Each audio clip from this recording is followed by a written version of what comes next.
let's learn the science of pushing and pulling movements. Now, two things I would like you to remember when you learn how to push and pull.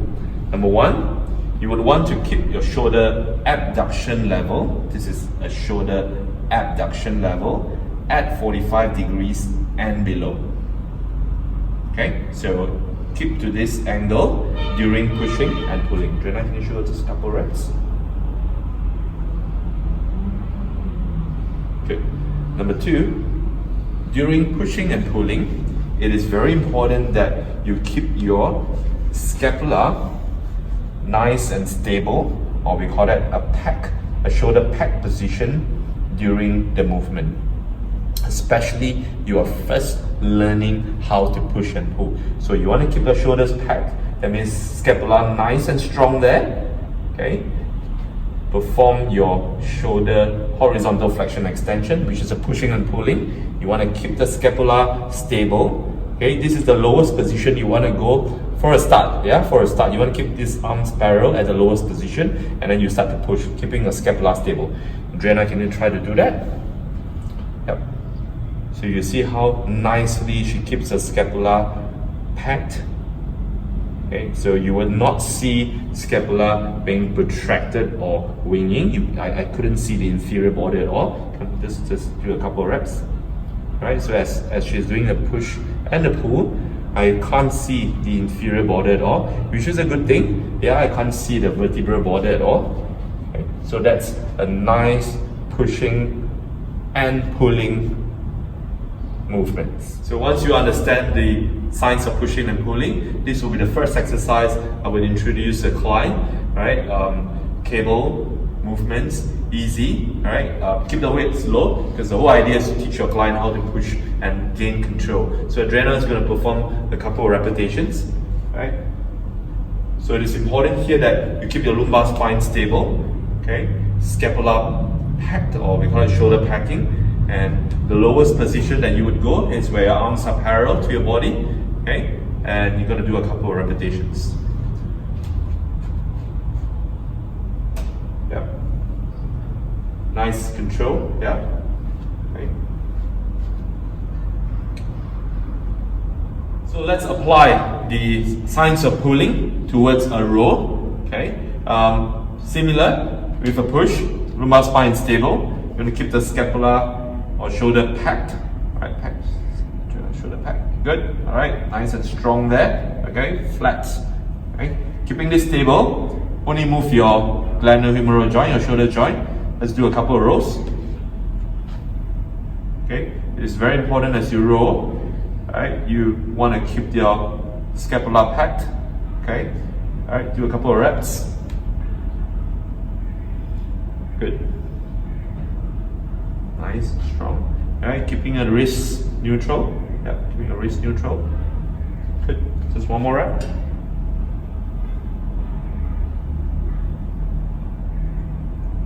So once your client has gained good control in pushing and pulling with the scapula pack, you may want to progress them a step forward by allowing the scapula to move a little bit, which means a little bit of protraction and a little bit of retraction, to allow a greater movement of the shoulder joint.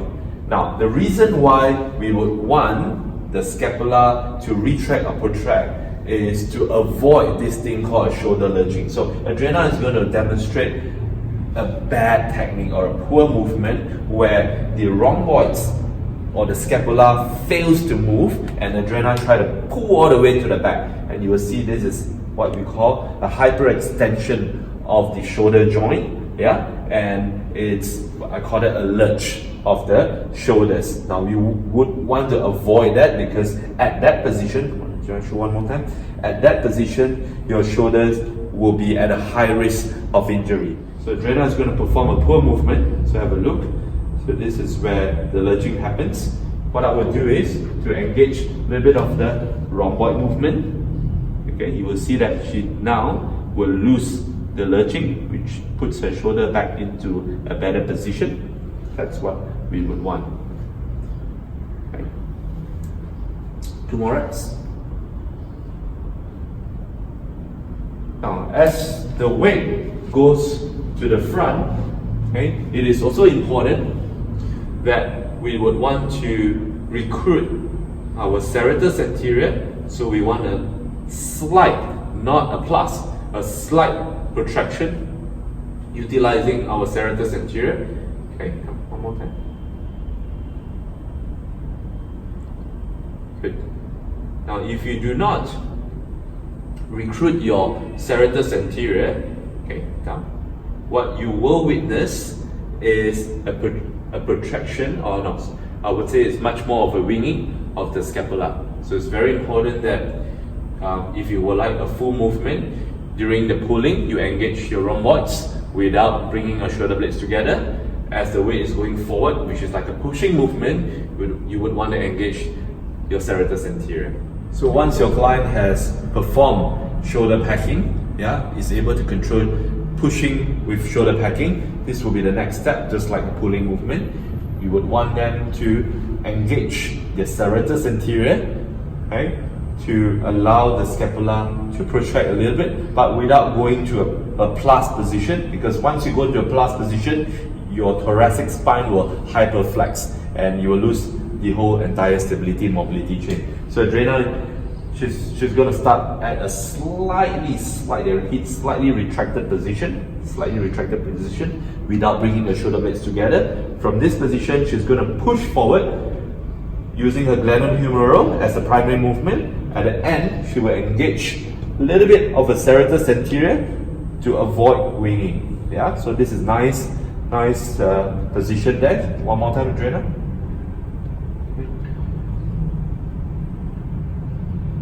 Good. Let's do one more repetition. Very nice. Yep. So at the end, you will see it's nice flat here. Yep. Slight protraction. Now, if you do not engage your serratus anterior, what you may see is a little bit more. It's a winging. You will see the vertebral border here, and you see the inferior border of the scapula. Can you see it? You just take a look at this. That's what you would want to avoid. Yeah, this will happen if you do not recruit your serratus anterior.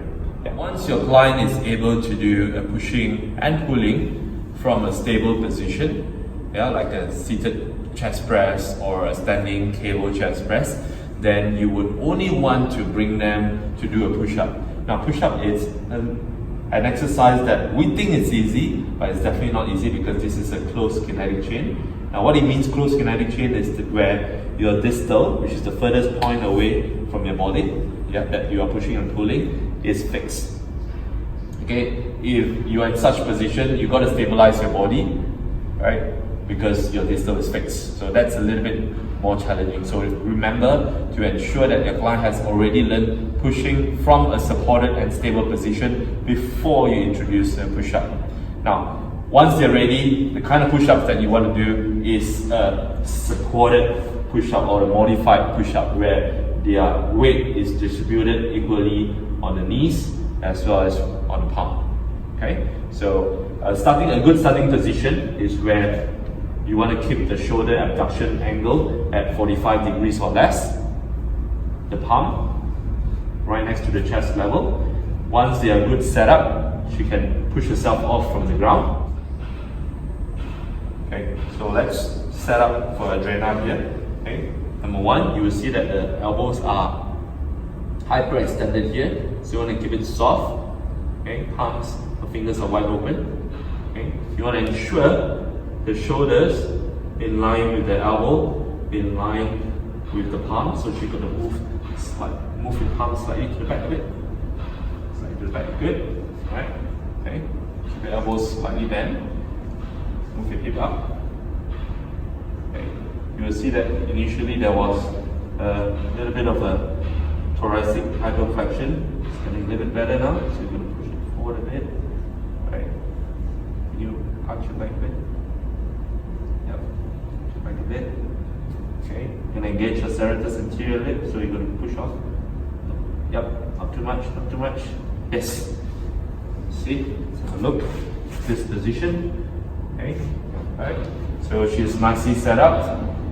You will see that for certain clients in this position, they might lose activation of the serratus anterior, and it will start to drop the thoracic spine. So it's very important that you would want to keep that engaged at all times, right, without going to a thoracic hyperflexion. Okay. So it appears to me that she should be ready to perform a push-up. So Adriana is going to perform a couple of reps of push-ups. Let's do it.